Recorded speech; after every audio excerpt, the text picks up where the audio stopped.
Papo de Esporte, o seu podcast semanal.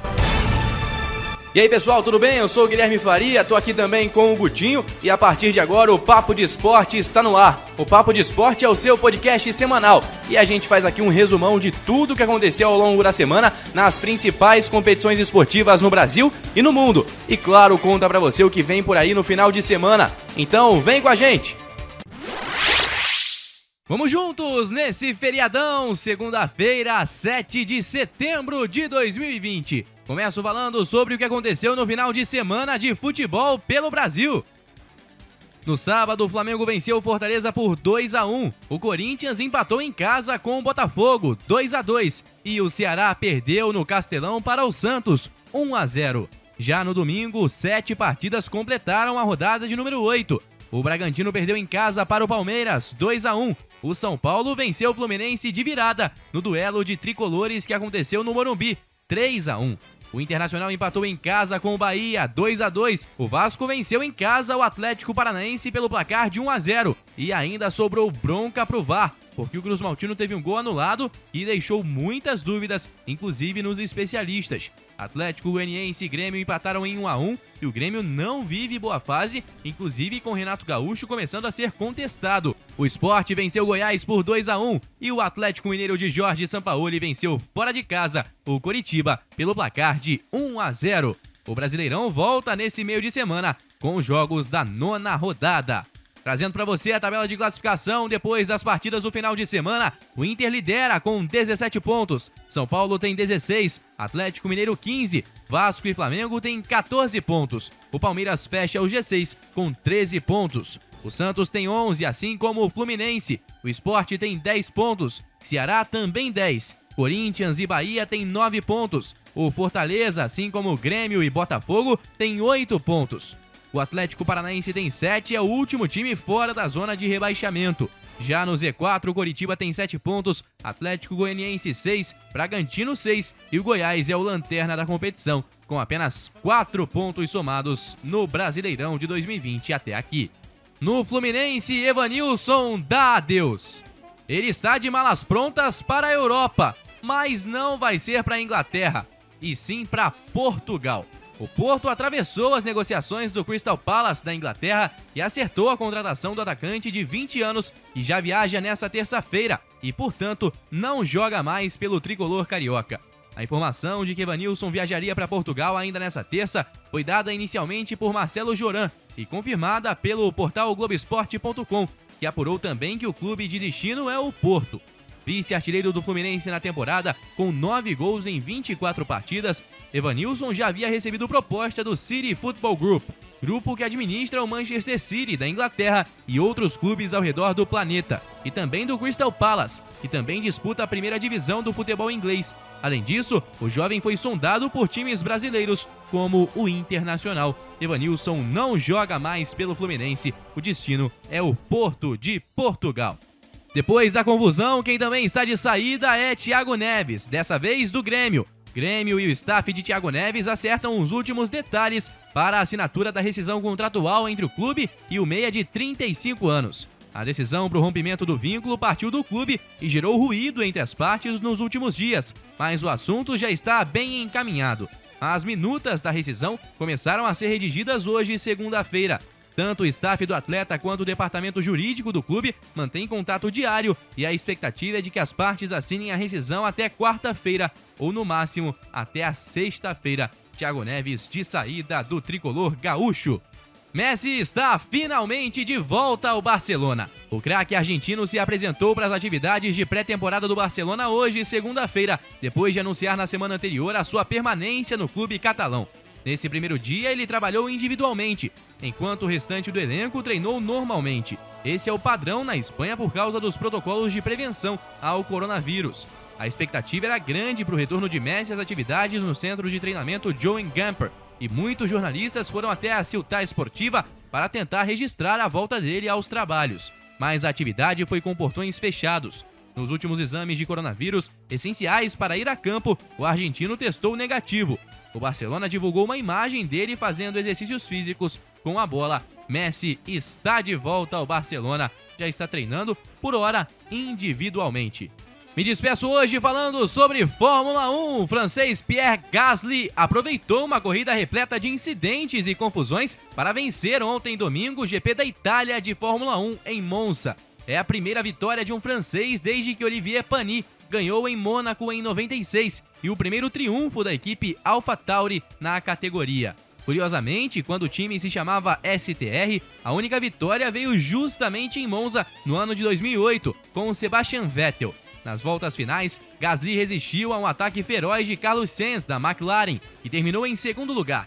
Lance Stroll deu a Racing Point o primeiro pódio em terceiro lugar, uma corrida completamente maluca, com um forte acidente de Leclerc, mais uma vez um final de semana terrível para a Ferrari, e com Hamilton sendo punido e perdendo pontuação. O pódio formado então de uma maneira bastante inusitada, com Gasly em primeiro, Carlos Sainz em segundo e Lance Stroll em terceiro lugar. É o GP de Monza, da Itália, que aconteceu nesse final de semana. Vamos juntos nessa terça-feira pós-feriado. Começo falando sobre Evanilson, que se despediu do Fluminense. Suspenso na última partida do Tricolor no domingo, Evanilson viveu fortes emoções nos últimos dias. Saiu de negócio praticamente fechado com o Crystal Palace, inclusive com exames médicos realizados no final da última semana e pré-contrato pronto para deixar o Tricolor apenas em janeiro, mas terminou indo para o Porto imediatamente. Com direito federativo pertencente ao Tombense, Evanilson foi alvo de disputa depois de destaque em 2020 pelo Fluminense. O clube carioca, que detém 10% do atacante, mas com taxa de vitrine de 20%, vai ficar com 30%, levando para casa cerca de 13,5 milhões de reais do negócio. Vice-campeão mineiro, o Tombense comemora as altas cifras da venda de Evanilson no dia do aniversário de 106 anos do clube de Tombos, de Minas Gerais. Sem os direitos do jogador e com pequena fatia do atleta, o Fluminense ficou refém da operação. O clube, como manifestou em nota oficial, torcia para a negociação sair com o clube inglês, pois garantiria a saída do jovem atacante apenas em janeiro. Era o que imaginava inclusive a comissão técnica e Odair Hellmann. A perda era inevitável, mas apenas em janeiro. Isso não foi possível. A oferta inglesa girava em torno de 7 milhões de euros por 80% do jogador, pouco mais de 40 milhões de reais com pagamento parcelado. Na sexta, Evanilson realizou exames médicos e deveria assinar pré-contrato de 5 anos de vínculo com o clube inglês até o sábado. O jogador de 20 anos mostrava empolgação com a transferência para a Premier League. O Porto, porém, cobriu a oferta. Vai pagar em torno de 7 milhões e meio de reais em prazo de pagamento menor do que o dos ingleses. O fato do clube português ser também tradicional clube revendedor de promessas fez a diferença. O negócio terminou decidido entre os gestores do clube mineiro, comandado pelo Brasil Soccer, do empresário Eduardo Duran, o mega empresário português Jorge Mendes e o Porto. Evanilson deixa o Fluminense imediatamente e vai para o Porto, com o Fluminense ganhando 13 milhões e meio de reais. Ainda sobre transferências, James Rodrigues é jogador do Everton. Nessa segunda-feira, o clube inglês anunciou oficialmente a contratação do meia colombiano de 29 anos, que atuou pelo Real Madrid na última temporada. O jogador, que assinou por 2 temporadas, vai reencontrar o técnico Carlo Ancelotti, com quem trabalhou no clube merengue e também no Bayern de Munique. James usará a camisa de número 19 no novo clube. No anúncio, o Everton destacou as estatísticas da carreira de seu novo contratado: 76 jogos e 22 gols pela seleção colombiana, 8 títulos de liga, 2 Champions League, 1 Liga Europa e 2 Mundiais de Clubes. James Rodrigues, colombiano, novo jogador do Everton da Inglaterra. O acidente de Charles Leclerc no GP da Itália no último domingo não foi assustador apenas pelas imagens da batida violenta da Ferrari contra o muro da curva parabólica, mas também pelas estatísticas do incidente que interrompeu a corrida por 30 minutos para reparo da barreira de pneus. A batida da Ferrari do Monegasco com o muro de proteção resultou em um impacto de 17,7 vezes a força da gravidade. Leclerc perdeu o controle do carro na última curva da pista, feita em 6ª marcha, e sofreu uma desaceleração de 220 km até a inércia em 3 segundos e 88 centésimos. Apesar da violência do impacto, felizmente, Leclerc saiu sozinho do carro e correu para voltar aos boxes, mas teve de fazer exames de rotina no centro médico.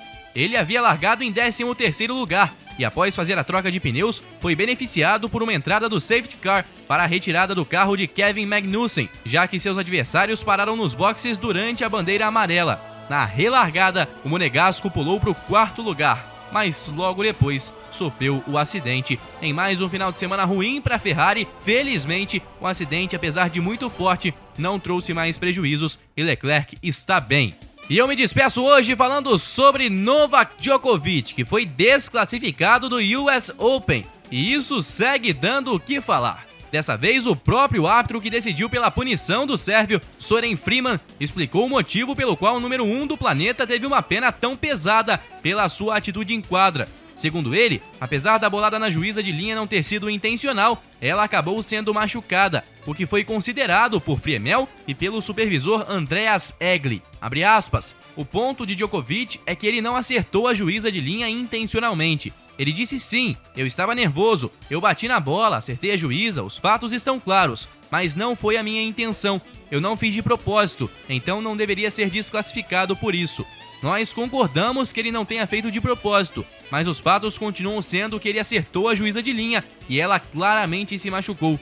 Eu não acho que discutiríamos tanto se ele tivesse feito de propósito, mas aqui os dois fatores são levados em consideração.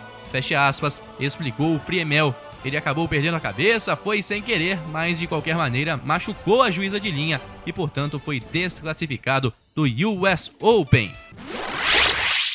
Vamos juntos nessa quarta-feira de Brasileirão. Antes, começo falando sobre recordes do Robozão. Cristiano Ronaldo não é mais CR7 não, é CR101 em Portugal. Ele não se cansa. Quando você menos espera, Cristiano surge com algum recorde ou marca histórica. Na estreia dele por Portugal em 2020, o atacante fez os 2 gols da vitória por 2-0 contra a Suécia, ontem terça-feira, em Estocolmo, pela segunda rodada do Grupo 3 da Liga das Nações. Agora, o camisa 7 tem 101 gols pela seleção portuguesa, o único europeu que atingiu uma centena por seu país. E está muito perto do recorde geral. O time de Fernando Santos, por sua vez, chegou aos 6 pontos e lidera a chave. Aliás, ele não fez gols feios para atingir essa marca não, foram 2 belos gols. O primeiro no chute certeiro de falta, para abrir o placar ainda no primeiro tempo. Já na metade do segundo tempo, com mais uma vez um belo chute e um toque de classe, ele fez o segundo, dando a vitória a Portugal. Cristiano 101. Olha, o Palmeiras enviou ontem um ofício à CBF para questionar o critério adotado pela arbitragem para a marcação de pênaltis em jogos recentes do Brasileirão. No último domingo, na vitória por 2-1 sobre o Bragantino, os jogadores do Palmeiras questionaram em campo a não marcação de um pênalti depois de um toque no braço de Aderlan dentro da área. O árbitro Rodrigo Carvalhais de Miranda entendeu não ter ocorrido pênalti, decisão mantida pelo VAR, então comandado por Rodrigo Nunes de Sá. No ofício enviado ontem, o Palmeiras pede à comissão de arbitragem da CBF uma explicação do critério utilizado. O clube entende ter sido um lance idêntico ao da rodada anterior, quando foi marcado um pênalti do zagueiro Luan a favor do Internacional. Naquela ocasião, o árbitro Wilton Pereira Sampaio reviu a sua decisão e apontou o pênalti depois de recomendação do árbitro de vídeo, Elmo Alves Rezende Cunha. Ainda com base em sua interpretação, a diretoria do Palmeiras espera que seja passado um critério único a todo o quadro nacional de arbitragem no decorrer da competição. O Palmeiras é mais um clube, então, a questionar os critérios da arbitragem brasileira nesse ano de 2020 e enviar um ofício à CBF. Realmente, a arbitragem e os critérios utilizados estão dando o que falar, tá muito polêmico, né? A gente já falou sobre isso por aqui, tem que melhorar os critérios aí a CBF. Olha, falando sobre o Fla-Flu de hoje, aliás, daqui a pouco eu passo pra você os jogos completos dessa rodada do Brasileirão, hein? Domenech Torrent só vai definir o time do Flamengo pro clássico contra o Fluminense mais tarde. Até lá, irá considerar as opções que tem para montar o ataque rubro-negro. Se por um lado não tem Pedro Rocha e Bruno Henrique ainda lesionados, a tendência é de que o treinador promova a volta de Gabigol à equipe titular. Pedro foi titular contra o Fortaleza, com o Gabigol no banco. O atacante entrou no segundo tempo e fez o gol da vitória. Agora, recuperado de uma entorse no tornozelo e com mais tempo de treino, o jogador tem mais chances de recuperar sua vaga na equipe e começar a partida como titular. No gol, Gabriel Batista vai ter nova oportunidade. Os 2 atletas à sua frente no elenco ainda se recuperam da Covid-19. Diego Alves, o goleiro número 1, e César, o goleiro reserva imediato a Diego Alves. o garoto Gabriel Batista vai ter então mais uma chance no time titular do Flamengo. A provável escalação para o clássico é Gabriel Batista, Isla ou Mateuzinho, Rodrigo Caio ou Gustavo Henrique ou Turler, Léo Pereira e Felipe Luiz, William Arão, Thiago Maia ou Gerson, Everton Ribeiro e Arrascaeta, Gabigol e Pedro ou Vitinho ou Michael. Do lado do Fluminense, a saída imediata de Evanilson pegou o tricolor de surpresa e Odair já tem quebra-cabeça para o clássico de logo mais. Evanilson, inclusive, já viajou ontem para Portugal e o presidente explicou que, se houve erro do Fluminense, este erro aconteceu antes da chegada da atual diretoria. Além da falta de Evanilson, o Fluminense não pode contar também com Fred, que segue afastado por precaução depois que sua esposa contraiu a Covid-19. A provável escalação do Fluminense tem Marcos Felipe, Calegari, Nino, Lucas Claro e Egídio, Hudson, Dodi e Michel Araújo, Nenê, Marcos Paulo e Wellington Silva. Falando então sobre os jogos que acontecem hoje e amanhã pela rodada de número 9 do Campeonato Brasileiro, além de Flamengo e Fluminense, que jogam no Maracanã às 9h30 da noite. A rodada começa às 17h30 com o Atlético Paranaense e Botafogo na Arena da Baixada. Fortaleza e Sport jogam no Castelão às 18 horas. Mesmo horário para Goiás e Coritiba, no estádio da Serrinha. Às 19h15, São Paulo e Bragantino entram em campo no Morumbi. No mesmo horário do Fla-Flu, tem Santos e Atlético Mineiro na Vila Belmiro. Corinthians e Palmeiras jogam amanhã na Neoquímica Arena, o novo nome para a Arena Corinthians, às 19h15. Mesmo horário para Inter e Ceará no Beira-Rio e Bahia e Grêmio no Pituaçu.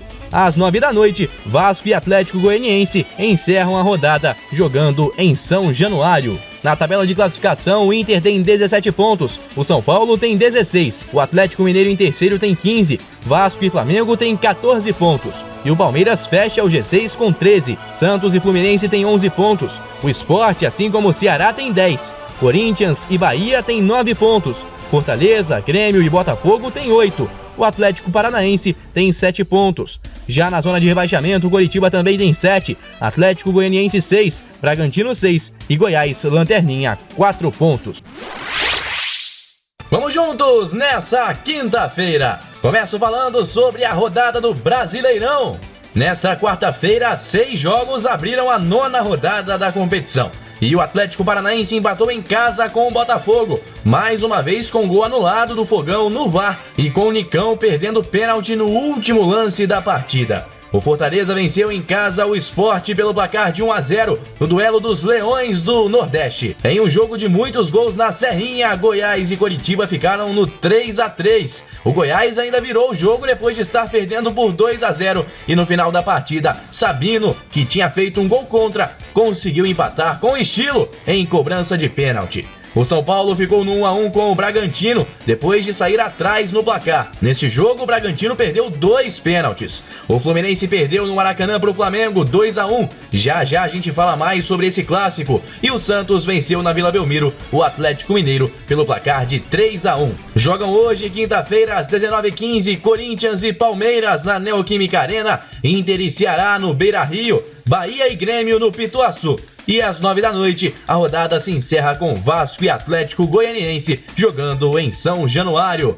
Na tabela de classificação, o Inter lidera com 17 pontos, Flamengo e São Paulo também têm 17, Atlético Mineiro 15, Vasco e Santos 14 pontos, fecham o G6. O Palmeiras tem 13, Fortaleza e Fluminense têm 11 pontos, o Ceará em 10º lugar tem 10. Na parte de baixo da tabela, o Sport também tem 10 pontos, Corinthians, Bahia e Botafogo têm 9, o Atlético Paranaense tem 8, assim como o Coritiba. Já na zona de rebaixamento, o Grêmio também tem 8 pontos, Bragantino 7, Atlético Goianiense 6 e o Goiás, lanterna na competição, com 5 pontos somados até aqui. Falando mais então do clássico Fla-Flu de ontem, aos poucos, conceito a conceito, Domenech Torrent vai conseguindo abrir o seu caminho no Flamengo. A vitória sobre o Fluminense por 2-1 confirmou a sequência de evolução da equipe. São 7 jogos de invencibilidade e 4 triunfos consecutivos, em que a cada partida um novo tijolo vai sendo colocado no novo prédio rubro-negro.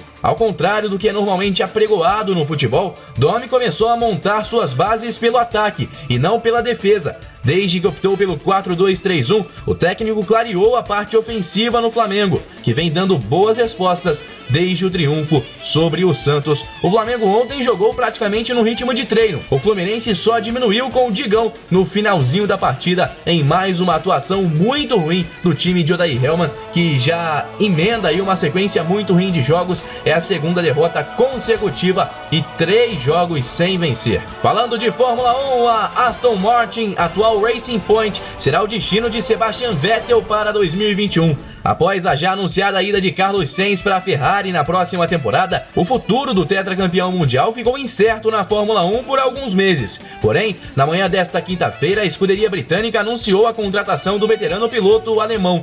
O tempo de compromisso entre as partes, porém, ainda não foi revelado. Vettel, de 33 anos, substitui o mexicano Sérgio Pérez, que anunciou na quarta a sua saída da equipe.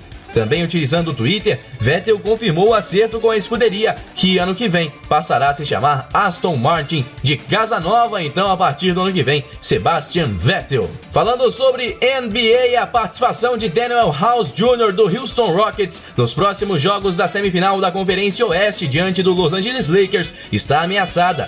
Isso porque a NBA investiga uma potencial violação do protocolo da bolha no complexo da Disney em Orlando, na Flórida. O jogador, por sua vez, nega qualquer irregularidade. House foi um destaque de última hora na derrota de Rockets no jogo 3 para o Lakers por 112-102, devido a razões pessoais, e está listado como fora do jogo 4, que acontece hoje, às 8 da noite, no relatório oficial de lesões.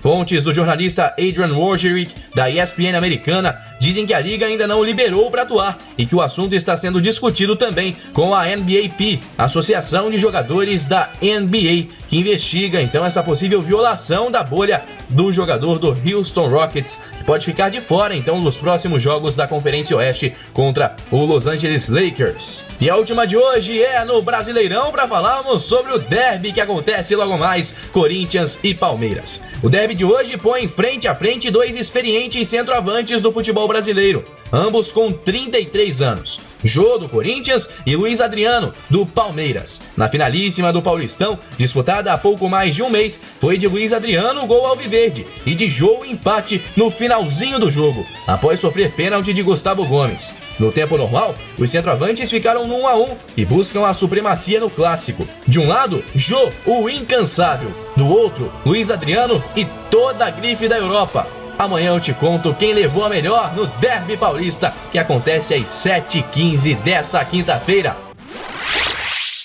Vamos juntos nessa sexta-feira. Começo falando sobre Brasileirão Série A, porque a 9ª rodada foi completada nesta quinta-feira com mais 4 partidas. Eu prometi que falaria quem levou a melhor no duelo Luiz Adriano e Jô. Pois bem, dessa vez o Verdão saiu com a vitória e Luiz Adriano deixou dele. No derby, 2 pro Palmeiras, 0 pro Corinthians na Neoquímica Arena.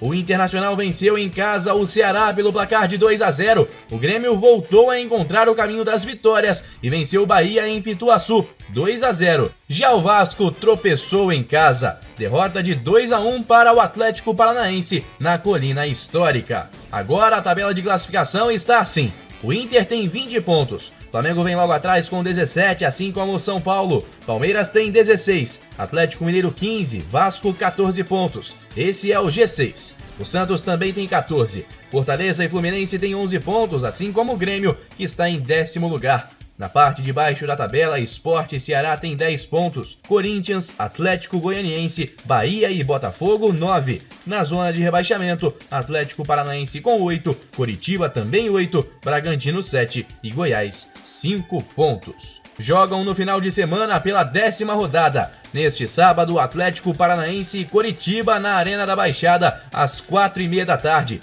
Santos e São Paulo fazem o clássico Sansão na Vila Belmiro às 19 horas. Já no domingo, Fluminense e Corinthians jogam às 16 horas no Maracanã. Grêmio e Fortaleza jogam na Arena também às 16 horas. Às 18 horas é a vez de Atlético Mineiro e Bragantino entrarem em campo no Mineirão. Mesmo horário para Bahia e Atlético Goianiense no Pituaçu e Ceará e Flamengo no Castelão. Assim como para Goiás e Internacional no estádio da Serrinha. Às 19h45, Palmeiras e Sport se enfrentam no Allianz Parque. e a rodada se encerra com o clássico carioca Botafogo e Vasco no Newton Santos às 8h30 da noite. Na artilharia do Brasileirão, Thiago Galhardo, do Internacional, que fez 2 gols na rodada de número 9, está isolado na ponta, com 8 gols feitos até agora. Falando sobre o Flamengo, diante da recente divulgação de novas informações sobre o incêndio que matou 10 adolescentes no Ninho do Urubu, centro de treinamento do Flamengo, a Defensoria Pública do Rio de Janeiro afirma que as famílias que já acertaram as indenizações podem pedir que os acordos sejam revistos. Trocas de e-mails datadas de maio de 2018 dão conta de que o clube sabia das irregularidades do sistema elétrico do alojamento 9 meses antes da tragédia.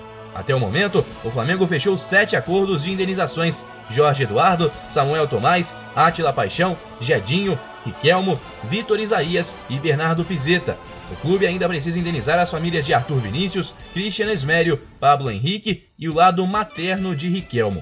Segundo a coordenadora civil da Defensoria Pública do Rio de Janeiro, Cíntia Guedes, algumas famílias têm sim o direito de pedir que esses acordos sejam revistos, principalmente as que fizeram primeiro sem advogado e se sentirem prejudicadas. E disse que algumas têm inclusive procurado pela Defensoria Pública para saber se é possível rever o acordo. Situação atualizada então do Ninho do Urubu, com o incêndio que matou os 10 adolescentes no ano passado. Agora, com essa troca de e-mails, a situação pode complicar um pouco mais para o Flamengo e os acordos que já foram fechados podem ser revistos. Falando sobre NBA, forte candidato ao título da NBA, o Los Angeles Lakers está a uma vitória de mandar para casa mais uma vítima nos playoffs. Com uma estratégia defensiva sólida e muito eficiente no primeiro tempo, o time comandado pelo técnico Frank Vogel dominou o Houston Rockets, passou um susto no fim, mas venceu por 110-100 e abriu 3-1 na semifinal de conferência. Agora, na partida do próximo sábado, uma vitória põe o time de LeBron James e companhia na final do Oeste contra Clippers ou Nuggets. O destaque individual foi Anthony Davis, com 29 pontos, 12 rebotes, 5 assistências e 2 tocos. King James teve 16 pontos, 15 rebotes e 9 assistências. Outros 4 jogadores marcaram pelo menos 10 pontos: Green, Caldwell Pope, Rondo e Caruso.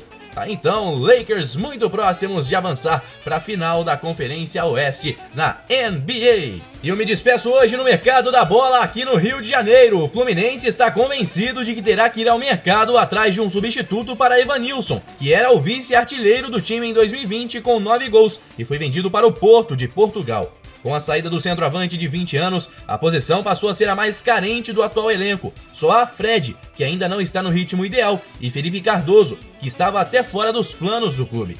Na derrota para o Flamengo na última quarta-feira, Odair chegou a usar Nenê improvisado como um falso 9. A diretoria, junto da comissão técnica, tem analisado alguns nomes que foram oferecidos. Entre eles estava o de William Potker, que já trabalhou com Odair no Inter e perdeu espaço no clube gaúcho. Diante das dificuldades do cenário nacional, o clube está com foco para outros países sul-americanos. E a comissão técnica vem analisando possíveis nomes gringos. Porém, a janela de transferências internacionais no Brasil está fechada e só reabre no dia 13 de outubro. O Fluminense pode esperar, então, a janela de transferências internacionais aqui da América do Sul para buscar um novo nome para substituir Evanilson.